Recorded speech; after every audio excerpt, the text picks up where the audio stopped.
தமிழக வெற்றி கழக தலைவர் விஜய் அவர்கள் முதலமைச்சராக பதவி ஏற்பாரா மாற்றாரா? பெரும்பான்மையை நிரூபிக்க முடியுமா? எந்தெந்த கட்சியை கூட்டணிக்கு சேர்ந்துக்க போகிறார்? இன்னொரு விஷயம், அவரால் ஆட்சி அமைக்க முடியாது, இங்கே ஜனாதிபதி ஆட்சி தான் வரப்போகுது, ஆட்சி களைய போகுது அப்படின்னு ஒரு சிலரும், இங்கே அரசியல் மயமாக்கப்படலை, எல்லாம் ரசிகர் மயமாக ஆக்கியிருக்காங்க, இங்கே யாருக்கும் அரசியல் புரியவே கிடையாது, அரசியல் அறிவே கிடையாது அப்படின்னு தோற்றவங்களுடைய வழித்தெரிச்சலும் நிறைய போயிட்டுருக்கு. அதெல்லாம் பார்க்க போகிறோம். அண்ட் ரியாலிட்டி என்ன, ப்ராக்டிக்கல் என்ன அப்படிங்கிறதையும் பார்க்க போகிறோம். வீடியோ ஸ்கிப் பண்ணால் ஃபுல்லாக பாருங்கள். Welcome to the channel. நான் உங்கள் விஷால் சரவணன். வாங்க வீடியோக்குள்ளே போகலாம். டெய்லி அப்டேட்ஸ், டெய்லி வீடியோஸ்க்கு மறக்காமல் நம்ம சேனலை சப்ஸ்கிரைப் பண்ணி பெல் ஐக்கானை கிளிக் பண்ணிக்கோங்க. 2026 சட்டமன்ற தேர்தல் மிகப்பெரிய ஒரு வரலாறு படைச்சிருக்கு. வரலாறு கிரியேட் பண்ணலை, ரீக்ரியேட் பண்ணலை, வரலாறு படைத்திருக்கிறது. என்னென்னா, ஒரு கட்சி தனி பெரும்பான்மையாக 34% ஓட்டு வாங்கி 108 சீட்டுகளை பெற்றிருக்கு, தனி பெரும்பான்மையாக. இப்போ இங்கே என்னென்னா, நம்ம நிறைய பேசியிருக்கோம் அதை பற்றி.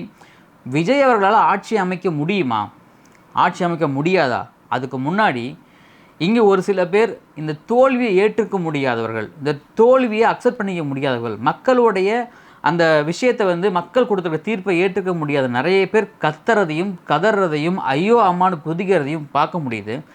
என்ன அப்படின்னா, போன ஆட்சியில் நடந்த அவலத்தால் தான், போன ஆட்சியில் நடந்த சட்ட ஒழுங்கு பிரச்சனையால் தான், போன ஆட்சியில் நடந்த பெண்கள் பாதுகாப்பு இன்மையால் தான் முதலமைச்சர் தொகுதியிலேயே ஸ்டாலின் அவர்கள் தோத்தார். அதுக்கு முக்கியமான காரணம், தமிழ்நாட்டில் பரவலாக இருக்கக்கூடிய முக்கியமான பிரச்சனைகள் நிறையாகவே இருக்குது.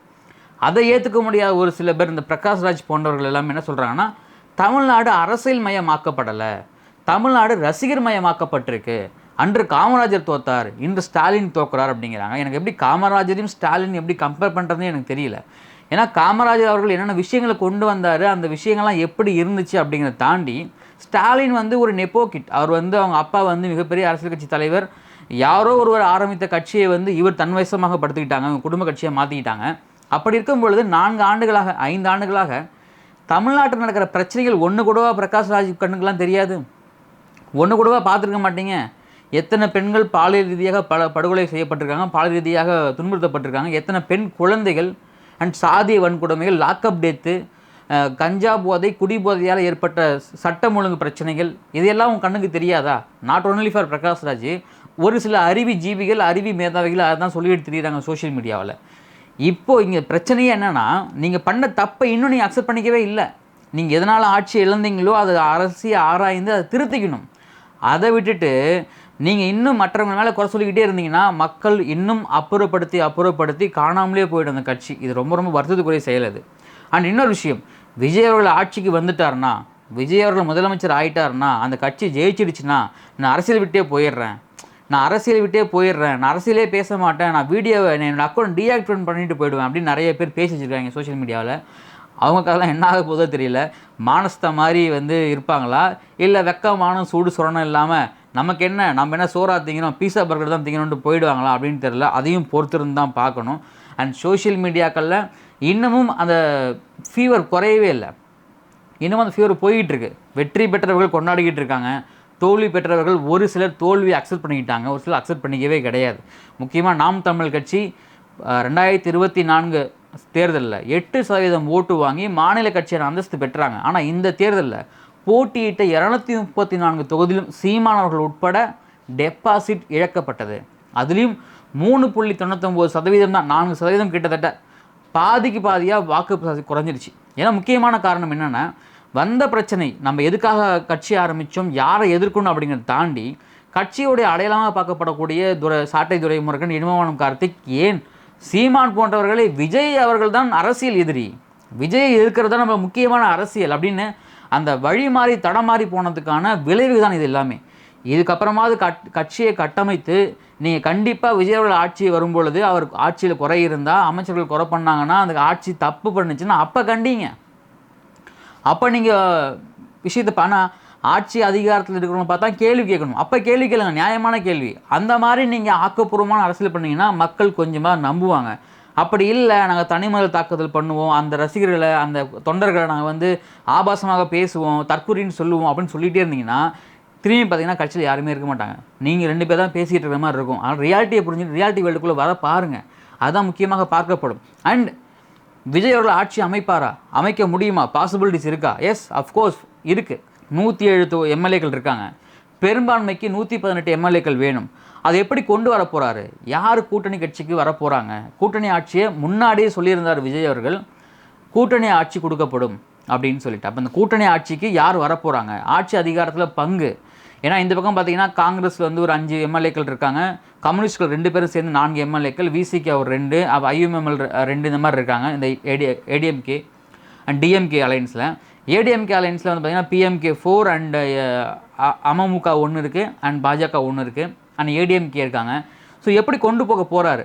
ஆட்சி அமைக்கிறதுக்கான அதிகாரத்தை கோர போகிறாரு. கண்டிப்பாக ஆளுநர் அவர்கள் பெரும்பான்மையான எந்த கட்சி? தனி பெரும்பான்மையாக பெரிய கட்சி எது? இப்போ தாவேக்கா தான். தனி பெரும்பான்மை வந்து திமுகவும் கிடையாது, அதிமுகவும் கிடையாது. அப்போ தனி பெரும்பான்மையான பெரிய கட்சி இப்போதைக்கு தாவேக்கா. இப்போ தாவேக்காவை கூப்பிட்டு ஆட்சி அமைக்க கண்டிப்பாக கோருவார். ஆட்சி அமைத்தவுடன் முதலமைச்சராக பதவி ஏற்றவுடன் சட்டமன்றத்தில் பெரும்பான்மையை நிரூபிக்கணும். அப்படி நிரூபிக்கலைன்னா 6 மாதத்தில் இங்கே குடியரசுத் தலைவர் தலைமையிலான ஆட்சி அமையும். அதுக்கப்புறம் தேர்தல் நடக்கும். இதுதான் இங்கே ஆட்சியை வந்து கலைச்சிட்டு தேர்தல் நடத்துவாங்க. இதுதான் நடைமுறை.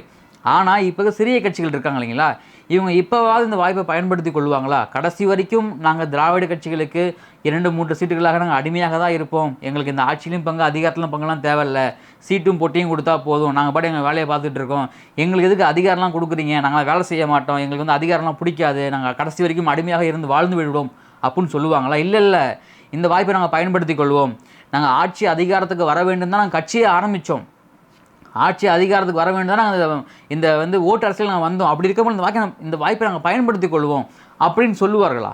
ஏன் அப்படின்னு பார்த்தீங்கன்னா, விஜய் அவர்களுக்கு இந்த ஆட்சியை கழிச்சு விட்டு இப்போ ஜனாதிபதி ஆட்சி வந்து திரும்ப தேர்தல் நடந்துச்சுன்னா இதை விட அதிக பெரும்பான்மையாக தாவேக்கா வெற்றி பெறும். இதில் எந்த மாற்று கருத்துமே கிடையாது. ஏன்னா மக்கள் கண்டிப்பாக அப்சர்வ் பண்ணிகிட்டே இருப்பாங்க, என்னென்ன பண்ணுறாங்க, யார் இதுக்கெல்லாம் காரணம் அப்படிங்கிறதுக்காக.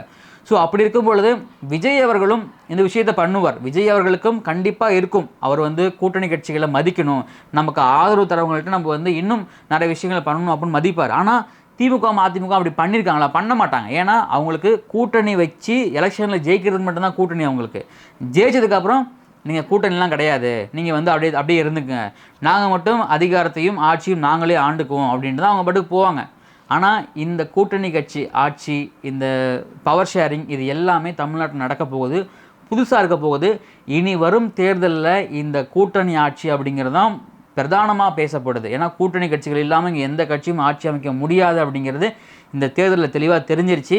கண்டிப்பாக விஜய் அவர்கள் தமிழ்நாட்டு முதலமைச்சராக பதவி ஏற்பார், முதலமைச்சராக இருப்பார். ஆட்சியை தக்க வைப்பாரா, வைக்க மாட்டாரா, முதலமைச்சர்கள் எப்படி அமைச்சர் பதவியை எப்படி வந்து பகிர்ந்து கொடுக்க போகிறார், கூட்டணி கட்சிகளுக்கு யாரை கூப்பிட போகிறாரு, இல்லை ஏடிஎம்கே வெளியிலேருந்து ஆதரவு தருவாங்களா, அப்படி கொடுத்தாங்கன்னா அந்த அரசியல் என்ன மாதிரி இருக்கும் அப்படின்னு அடுத்த 2 வாரங்களுக்கு தமிழ்நாடு அரசியல் களம் பயங்கர இன்ட்ரெஸ்டிங்காக இருக்க போகுது. எப்படி எலெக்ஷன் ரிசல்ட் தேதி அறிவிச்சிலிருந்து ரிசல்ட் வரைக்கும் எப்படி இன்ட்ரெஸ்டிங்காக இருந்துச்சோ அதை விட டபுள் மடங்காக பயங்கர இன்ட்ரெஸ்டிங் க்யூரியாசிட்டியாக இருக்க போகுது. அதை அனைத்தையுமே நம்ம வந்து பார்த்திங்கன்னா அப்டேட் தரப்போகிறோம். அதுக்கு மறக்காமல் நீங்கள் ஃபாலோ பண்ணிக்கோங்க. நீங்கள் சொல்லுங்கள் உங்கள் கருத்து. விஜய் அவர்கள் ஆட்சி அமைக்கிறதுக்கு எந்த கட்சிகள் ஆதரவு கொடுத்தா நல்லாயிருக்கும், எந்த கட்சிகள் ஆதரவு கொடுக்கக்கூடாது, உங்களுடைய ஒப்பீனியனை கமெண்டில் பதிவு பண்ணுங்கள். அண்ட் விஜய் அவர்கள் எந்த முடிவு எடுக்க வேண்டும் அப்படிங்கிறதையும் கருத்தில் கமெண்டில் பதிவு பண்ணுங்கள். பொறுத்திருந்து பார்ப்போம் தாவேக்கா தலைவர் விஜய் அவர்கள் என்ன செய்ய போகிறார், தமிழ்நாட்டின் முதலமைச்சர் என்ன செய்ய போகிறார் அப்படிங்கிறத பொறுத்திருந்து பார்க்கலாம். அண்ட் உங்களுடைய கருத்துக்களை கண்ணியமான முறையில் கமெண்டில் பதிவு பண்ணுங்கள். இந்த வீடியோ பிடிச்சிருந்தா உங்கள் ஃப்ரெண்ட்ஸ் ஷேர் பண்ணுங்கள், லைக் பண்ணுங்கள். டெய்லி வீடியோஸ்க்கு மறக்காமல் சப்ஸ்கிரைப் பண்ணுங்கள். மீண்டும் அடுத்த சந்திக்கிறேன். நான் விஷால் சரவணன். நன்றி, வணக்கம்.